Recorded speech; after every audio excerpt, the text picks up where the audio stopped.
আসসালামু আলাইকুম রহমতুল্লাহি অবরাকাতু। আলহামদুলিল্লাহ সালাতু আসসালামু আলা রাসূলিল্লাহ ওয়া আলা আলিহি ওয়া আসহাবিহি ওয়া মান ওয়ালাহ মা বাদ। সুপ্রিয় দর্শক শ্রোতা ভাই বোন, দেশ কিংবা প্রবাস যে যেখান থেকে দেখছেন, আপনাদের সকলকে সাদর আমন্ত্রণ জানাচ্ছি আসুন্নাহ ফাউন্ডেশনের স্টুডিও থেকে। এই পর্যায়ে আমি যে প্রশ্ন দেখতে পাচ্ছি সেটি হলো, সন্তানের গুনাহের দায়ভার কি বাবা মায়ের উপর আসবে? উত্তর হলো না। সন্তানের কোনো গুনাহ, অপরাধ, পাপাচারের দায়ভার সাধারণ অবস্থাতে বাবা মার উপর আসবে না। তবে বাবা মার কোনো অবহেলার কারণে কিংবা বাবা মার কারণে যদি সন্তান ওই গুনাহের দিকে ধাবিত হয়ে থাকে, তাহলে সেক্ষেত্রে তার দায়ভার বাবা মাকে বহন করতে হবে। মৌলিক নীতিমালা হলো, আল্লাহ সুবহানাহু ওয়া তাআলা কোরআনে কারিমে বেশ কয়েকটি জায়গায় এই একই কথা বলেছেন, ওয়া আল্লাহ তাজরু ওয়াজরাতুন উযরা উখরা, কেউ কারোর পাপের বোঝা বহন করবে না। যিনি যে পাপ করবেন তার বোঝা তাকেই বহন করতে হবে, আরেকজন তার পাপের বোঝা বহন করবে না। সো সন্তানের দায়ভার সন্তানই গ্রহণ করে, বাবা মা। তবে হ্যাঁ, বাবা মা সন্তানকে বিপদগামিতার পথে ঠেলে দিয়েছেন, বিপদগামিতার পথে টেনে এনেছেন, পথ নির্দেশ করেছেন, তাদের বিপদগামিতার জন্য দায়ী হয়েছেন, কারণ হিসাবে ভূমিকা রেখেছেন। এরকম যদি হয় তাহলে অবশ্যই তার দায়ভার তাদের উপরে আসবে এবং তারা গুনাহগার হবে। এজন্য বাবা মা হিসাবে আমাদের কর্তব্য হলো সন্তানদের সৎ পথে পরিচালিত করা, সদুপদেশ দেওয়া, ভালো পরিবেশ দেওয়া, নিজেরা ভালো এবং আদর্শ মানুষ হিসেবে তাদের সামনে নমুনা এবং আদর্শ মডেল হিসাবে নিজেদেরকে পেশ করা। এটি আমাদের কর্তব্যের অংশ। আসুন্নাহ ফাউন্ডেশন থেকে কি কি বই প্রকাশিত হয়েছে? আমি সবগুলো বই সংগ্রহ করতে চাই, কিভাবে সংগ্রহ করতে পারি? আসুন্নাহ ফাউন্ডেশন থেকে আমাদের প্রকাশিত বইগুলোর মধ্যে যেগুলো বাজারে আছে পাওয়া যায়, ভিতরে একটা হলো রমাদান প্ল্যানার। রমাদানকে অর্থবহ করবার জন্য আমরা প্রতি বছর রমাদানকে সামনে রেখে রমাদান প্ল্যানারকে পরিমার্জিত নতুন সংস্করণ প্রকাশ করে থাকি। এবছরও সেটি ইতিমধ্যে করা হয়েছে। এরপরে আরেকটি বই আমাদের আছে, তারাবির সালাতে কোরআনের বার্তা। এটি নতুন বই, গত বছর এসেছে। তারাবির সালাতে প্রতিদিনের তেলাওয়াতকৃত অংশের সার সংক্ষেপকে বিভিন্নভাবে আমরা তুলে ধরার চেষ্টা করেছি, খুব সংক্ষেপে, যাতে করে তার সময়টা আমরা জানতে পারি। তৃতীয়ত, উমরাহ কিভাবে করবেন, উমরার যাত্রীদের জন্য উমরার নিয়ম পদ্ধতি এবং সেই সাথে কিছু দোয়া, যেগুলো জামেয়া দোয়া, ব্যাপক অর্থবোধক দোয়া, সেগুলো শেষে দেওয়া হয়েছে। 4 নম্বর আমাদের বই আছে রাসূলুল্লাহ সাল্লাল্লাহু আলাইহি সাল্লামের সকাল সন্ধ্যার দোয়া এবং জিকির। রাসূলুল্লাহ আকরাম সাল্লাল্লাহু আলাইহি সাল্লামের দোয়া এবং জিকিরের পাশাপাশি সকাল সন্ধ্যার আমল যেগুলো ইসলামের, সেটারও দোয়ার কার্ডও আমাদের এখানে আছে এবং এটি কয়েক লক্ষ কপি আলহামদুলিল্লাহ ইতিমধ্যে রেজিস্ট্রেশন হয়েছে। আর এর বাইরে আমাদের 2টি বই, বরং 3টি বই বাজারে আসছে। তার একটি হলো সহজ সূত্রে কোরআন শিখি। এই বইটি লিখেছেন শেখ এবং উস্তাজ হোসেন আল মাদানী। আর এই বইকে কেন্দ্র করে মূলত 27টি ভিডিও তৈরি করা হয়েছে, যেগুলো দিয়ে সহজে মানুষ কোরআন সহি করে শিখতে পারবেন। এবং সেই সাথে মাহে রমজানের 30 আমল এ নামে একটি বই, আমাদের ছোট্ট পুস্তিকা বই, ইনশাআল্লাহ এই বছর আসছে রমাদানকে উপলক্ষ করে। এবং সেই সাথে রাসূলুল্লাহ সাল্লাল্লাহু আলাইহি ওয়াসাল্লামের সকাল সন্ধ্যার দোয়া ও জিকির, এই বইটির ইংরেজি ভার্সনটাও আমরা প্রিন্ট করতে যাচ্ছি। আলহামদুলিল্লাহ, এই হলো মোটামুটি আমাদের বই। আপনি চাইলে nafiun.com আমাদের একমাত্র পরিবেশক, সেখান থেকে অথবা রকমারি থেকে কিংবা অফিলাইফ থেকে আপনি অনলাইন অর্ডার করতে পারেন। এরপরে সাইমন আহমেদ আপনি লিখেছেন আমাদের ইউটিউব চ্যানেলে, ছেলেরা কি রূপার ব্রেসলেট পরিধান করতে পারবে?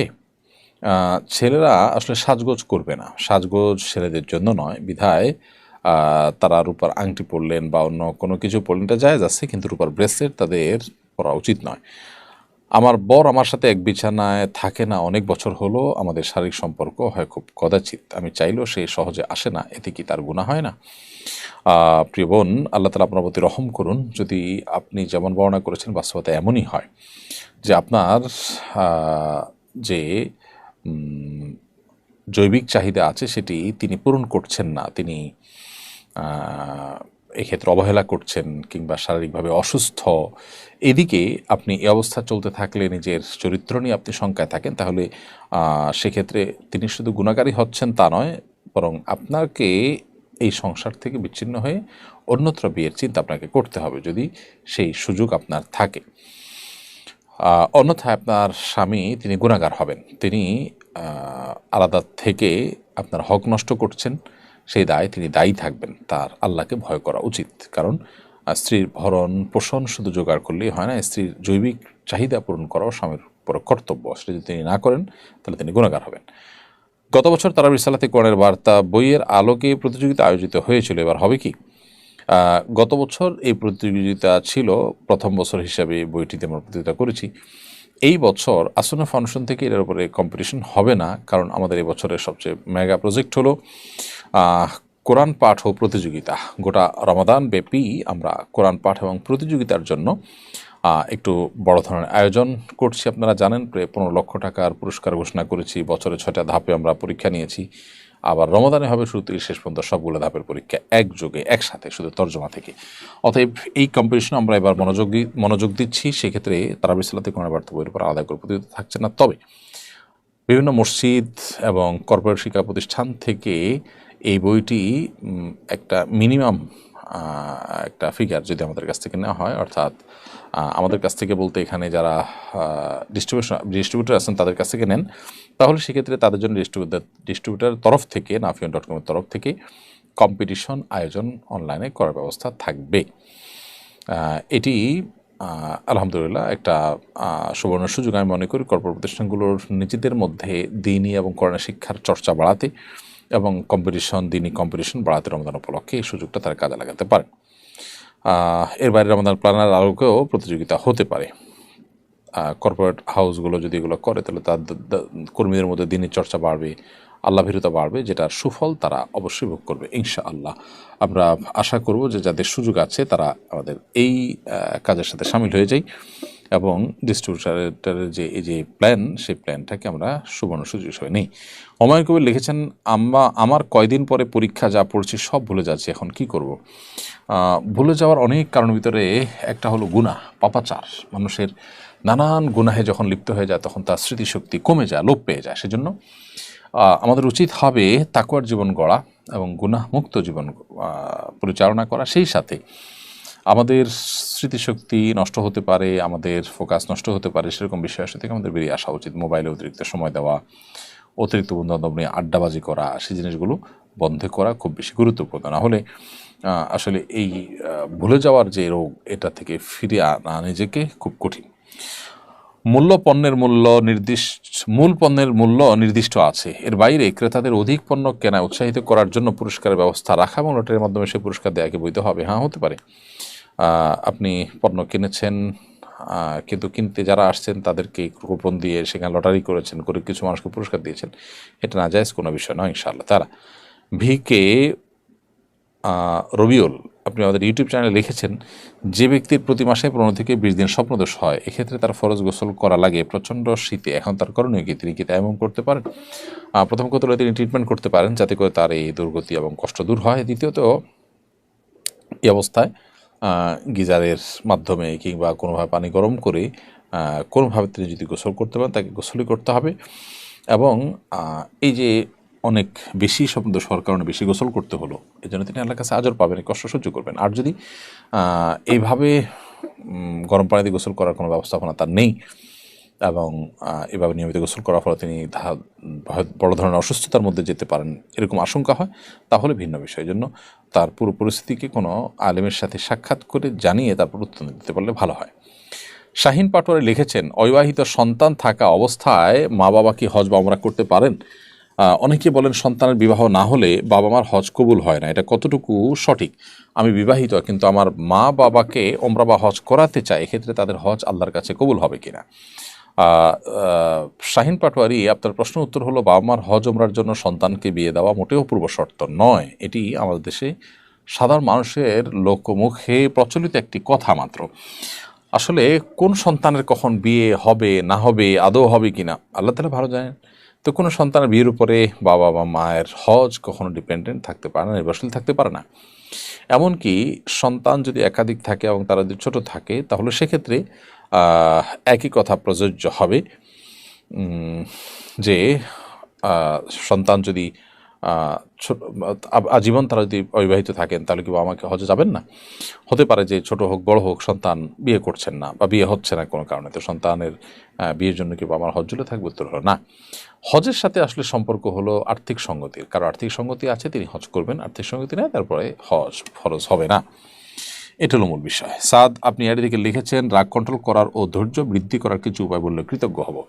রাগকে নিয়ন্ত্রণ করবার জন্য অবস্থার পরিবর্তন করা, যে অবস্থা রাগ আসছে সে অবস্থা চেঞ্জ করে ফেলা, কোথাও রাগ আসছে সেখান থেকে চলে যাওয়া, দাঁড়ানো থেকে বসে যাওয়া, বসে থেকে শুয়ে যাওয়া, এই জিনিসগুলো মানুষের রাগ কন্ট্রোল করতে সহায়ক ভূমিকা রাখে। দ্বিতীয়ত, অজু করলে, পবিত্রতা অর্জন করলেও আল্লাহ তাআলা তার রাগকে কমিয়ে দেন। তৃতীয়ত, আউযুবিল্লাহি মিনাশ শাইতানির রাজিম পাঠ করলে আল্লাহ তাআলা রাগ প্রশমিত করে দেন। আর সেই সাথে ধৈর্য ধারণ করবার জন্য ধৈর্যশীল মানুষদের সোহবত, সান্নিধ্য, তাদের সাথে উঠা বসা করা, এটা অনেক সময় ব্যক্তির মধ্যে ধৈর্য সৃষ্টি করতে সহায়ক ভূমিকা রাখে। এমডি সাজ্জাম হোসেন আপনি লিখেছেন, মাদ্রাসায় পড়াশোনার ক্ষেত্রে অনেক সময় দেখা যায় মাদ্রাসা বন্ধ থাকে পরীক্ষার পর, ঈদের পর, কিন্তু বেতন ঠিকই পুরো মাসে দিতে হয়। ছাত্রদের না পড়ে বেতন নেওয়া কি বৈধ হবে কিনা? এটি নির্ভর করে আসলে চুক্তির উপরে। শিক্ষা প্রতিষ্ঠানের সাথে শিক্ষকের যদি এরকম চুক্তি থাকে যে তুমি আমাকে প্রতি মাসে 12 মাসের টাকা দিবা, আমি এই পরিমাণ অল্প ডিউটি করব, এটা যদি এগ্রি হন তাহলে সেক্ষেত্রে তাই। আর যদি সেরকম কিছু না হয়, বরং এমন চুক্তি হয় যে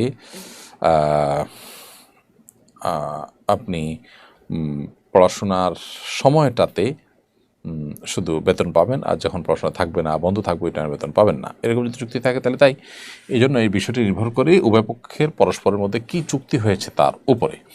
তবে যদি চুক্তি হয়ে থাকে যে আপনি মাসে 1 দিন ক্লাস করান আর 10 দিন করান কিংবা না করান, বেতন আপনি ঠিকই পাবেন, এই মর্মে দুপক্ষ চুক্তি করে থাকে, তাহলে সেক্ষেত্রে এই টাকা নেওয়া তার জন্য জায়েজ হবে। রওনক হাসান সজীব লিখেছেন, আমি পশু চিকিৎসা করি, শরীরে গোবর এবং গরুর প্রস্রাবের ছিটা অল্প লাগলে পাক কীভাবে হওয়া যাবে? রওনক হাসান সজীব, আপনার প্রশ্ন উত্তর হলো, গরুর গোবর এবং গরুর পেশাবের ছিটা যদি লাগে তাহলে সেক্ষেত্রে সেটা অবশ্যই নাপাক। যে জায়গা লেগেছে সেই জায়গা কতটুকুর মধ্যে লেগেছে সেটি মোটামুটি অনুমান করে ধরে আলতো করে ধুয়ে ফেলতে হবে, তাতে ইনশাআল্লাহ পুরো জামাটা বা পুরো শরীরটা পাক হিসাবে ধরতে হবে। এরপর রেহানা খাতুন লিখেছেন, অর্ধেক দাঁত ক্ষয় হয়ে যাওয়ার পর সেটাতে ডাক্তারের দ্বারা ক্যাপ লাগিয়ে বাকি অর্ধেক দাঁত নকল দ্বারা ঢেকে গেলে সে অজু গোসল হবে কিনা? অর্ধেক দাঁত ক্ষয় হয়ে যাওয়ার পর সেখানে যদি ডাক্তার কোনো ক্যাপ ইত্যাদি লাগান এবং সেটা যদি খোলা কঠিন হয়, ইজিলি সারাক্ষণ খোলাখুলির মতো ইস্যু না, বরং একটুও কষ্টকর হয়, একটু অসুবিধা তৈরি হয়, তাহলে সেক্ষেত্রে এটা খোলার দরকার না, ব্যবস্থা আপনি ওজু এবং গোসল করবেন, গোসল এবং ওজু হয়ে যাবে ইনশাআল্লাহ তাআলা। এরপরে কেয়ার ফাইয়াজ আপনি আমাদের ইউটিউব চ্যানেলে লিখেছেন, আমার মা এবং ছেলে একই জামানায় বিছিয়ে একই জায়নামাজ বিছিয়ে পাশাপাশি নামাজ পড়া যাবে কিনা? বাসায় মা এবং ছেলে একই জায়নামাজ বিছিয়ে পাশাপাশি নামাজ পড়তে কোনো অসুবিধা নেই, তবে জামাতে যদি নামাজ পড়েন তাহলে সেক্ষেত্রে ছেলেকে সামনে দাঁড়াতে হবে, মাকে পিছনে দাঁড়াতে হবে। জামাত ছাড়া পড়লে নিজের মতো করে প্রত্যেকে যার যার নামাজ পড়তে পারেন, কোনো অসুবিধা নেই। সাদিয়া খান আমাদের ইউটিউব চ্যানেল থেকে আপনি প্রশ্ন করেছেন, আত্মীয়রা ইচ্ছা করে সম্পর্ক ভেঙে দিলে চেষ্টার পরও মিলমিশ না হতে চাইলে সেক্ষেত্রে কি আমি গুনাহগার হব? আত্মীয়রা যদি ইচ্ছাকৃত সম্পর্ক ভেঙে দেন, আপনি চেষ্টা করেছেন তারপরও পারেননি, ইনশাআল্লাহ আপনার গুনাহগার আপনি হবেন না। নবী সাল্লাল্লাহু আলাইহি ওয়াসাল্লামের কাছে হুবহু এই প্রশ্নটি করা হয়েছে, তাকে বলা হয়েছিল যে, হে আল্লাহর রাসূল, আমার আত্মীয়, তার সাথে আমি সদাচরণ করার চেষ্টা করি, সংযুক্ত থাকার চেষ্টা করি, কিন্তু তিনি আমার সাথে এর বিপরীত আচরণ করেন। নবী সাল্লাল্লাহু আলাইহি ওয়াসাল্লাম বলেছেন, তুমি যদি যা বলেছো তা যদি সত্য হয়ে থাকে তাহলে সে তার কপাল পড়ছে, তবে সে যদি না হয় তাহলে তুমি তার সাথে সদাচরণ করে মিশতে যাবা, কারণ এটা সদাচরণ নয় বা এটা আত্মীয়তার হক আদায় নয় যে তিনি ভালো আচরণ করেছেন তাই আমি ভালো আচরণ করেছি, তিনি খারাপ আচরণ করেছেন তাই তার সাথে সম্পর্ক রাখিনি, হলো না। বরং এটা গিভ অ্যান্ড টেকের ব্যাপার না, এটা শুধু আত্মীয়তার কারণে তার প্রতি আপনার আন্তরিকতা থাকবে এবং তার কল্যাণকামিতা থাকতে হবে। জান্নাত নামে এক এআইডি থেকে আপনি লিখেছেন, আমি একজন ছেলেকে মেসেজে কবুল বলি, কিন্তু সেখানে ছিল না কোনো দেনমোহর বা সাক্ষী, ওই ছেলে তৎক্ষণাৎ কবুল বলেনি, এতে কি আমার তার সাথে বিয়ে হয়েছে? না, এই বিয়ে বিশুদ্ধ হয়নি। বিয়ের জন্য দুজন সাক্ষীর উপস্থিতিতে এক পক্ষের প্রস্তাব আর পক্ষের সম্মতি থাকা জরুরি, সেই সাথে মোহর ধার্য হবে, আরও বিষয় আসো এখানে থাকবে, সেগুলো এখানে অনুপস্থিত বিধায় বিয়ে বিশুদ্ধ হয়নি। জান্নাত চৌধুরী আপনি লিখেছেন, বিয়ের পর চাচা শ্বশুরকে কি মুখ দেখানো জায়েজ হবে? এতে এত পর্দার কতটুকু খেলাফ হবে এতে? দেখুন, বিয়ের পর যদি কোনো মেয়ে তার চাচা শ্বশুরের সাথে দেখা দেয় তাহলে এটা না জায়েজ কথা। চাচা শ্বশুরের সাথে দেখা দেওয়া কিন্তু জায়েজ নয়। আপনার শ্বশুরের দেখা দিবে, এর বাইরে চাচা শ্বশুর, মামাতো শ্বশুর বা অন্য কোনো মামা শ্বশুর, চাচা শ্বশুর, খালু শ্বশুর, তাদের কাউকে মুখ দেখানো জায়েজ হবে না। যদি এই কাজটি কেউ করেন তাহলে সেক্ষেত্রে তার চাচা শ্বশুরের সামনে মুখ দেখানোর প্রচলন কালচার থাকলে সেটা সমাজের মানুষকে, পরিবার মানুষকে বুঝিয়ে হলেও বিরত থাকার চেষ্টা করতে হবে। যদি দেখান তাহলে আপনি গুনাহগার হবেন।